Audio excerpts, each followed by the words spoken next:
Good day! North American Ham Rammer here, and just making a quick response video on the Andrew Klavan Can Women sword fight hubbub.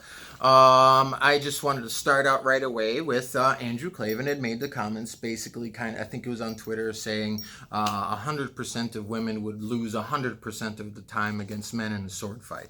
Now, it's hyperbolic and it's exaggerated. So if you want to criticize him for being hyperbolic and all of that, you can, and maybe being dismissive or insulting, you can. But I mean, that only goes so far, because the criticism is more so pointed at Hollywood and how they're portraying women in feudal medieval times and sword fights and all of that. It's really changed over the years. When it comes to can women sword fight and can women handle themselves against a man, sure, yes, but you also got to realize that you can't compare modern day women in HEMA or in sword fighting around the world today with modern ability for people to communicate and share skills, and there's no like feudal rules that are hindering women to do so. So can women sword fight? Absolutely. My personal practice is eskrima, so I'm not a sword fighter, but I understand the mechanics of weapons fighting. And there are women that are sword fighters that would just handle me pretty quickly, even though I'm in good shape and skilled. A trained female sword fighter is probably going to handle me pretty quickly. But we're talking about Hollywood's portrayal in these old times, and one example is one of my favorite top TV shows is The Vikings. Now, The Vikings started out very well measured. You had Lagatha and maybe a couple other women that were sword fighting, and they built those characters up, and they kind of showed them in believable scenarios, and all of that was dandy.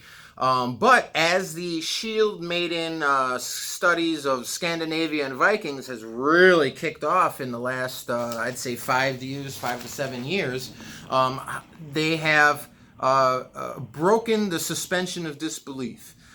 We now have teams of shield maidens, like 20 of them, surrounding a bunch of male warriors and them standing down, and they show scenes of women running across the battlefield. You get the battlefield line, and there's like a third of them are women, and they're cutting men down in one cut, and they're not even getting tired, and they're storming castles in a foreign land.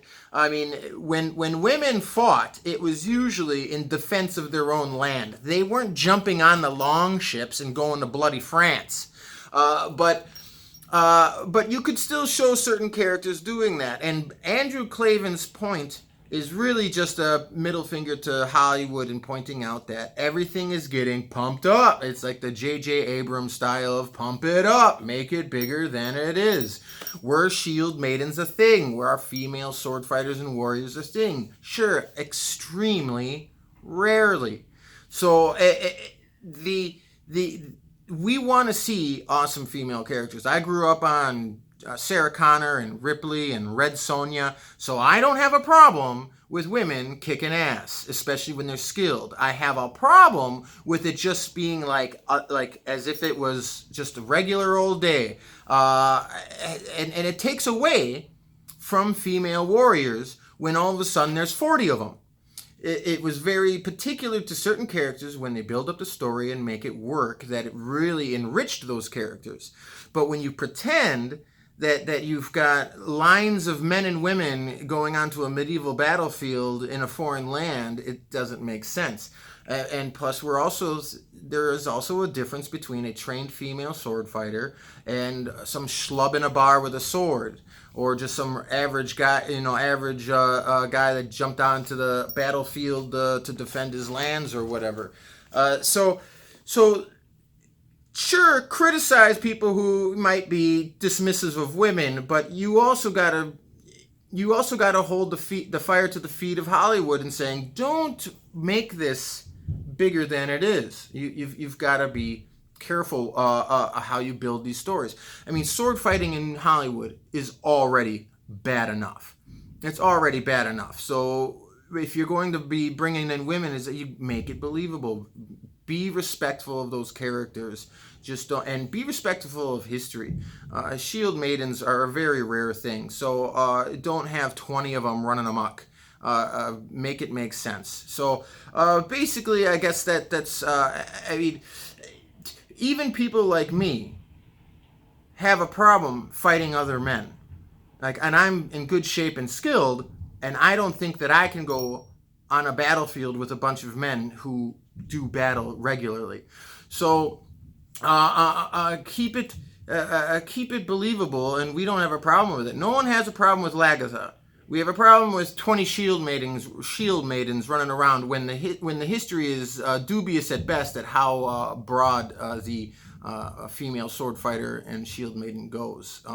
In movies like science fiction and fantasy, you can kind of create a little world where this is not average women. This is a different world where some of those differences between men and women can be mitigated by magic or special abilities or something like that.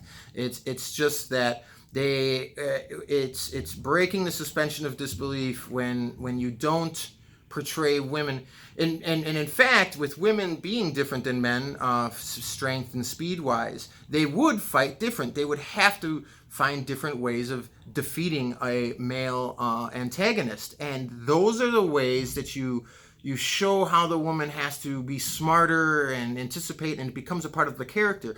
But if she's just going toe to toe, whacking away with the guy, it's like I mean, it gets to be over the top at a point. But so, can women be sword fighters, and can they beat men? Yes. Is Hollywood just making it a cartoon of itself? Yes, it's a caricature, and it's distracting. The TV show Vikings has lost a lot of believability for me. I don't have the passion for it as I did the first few seasons when female characters were very well and articulated, and now they're just running amok without consequences. Well, not without consequences, but I mean, it's whatever. That is about it. Have a good day. North American Ham Rammer out. Skull.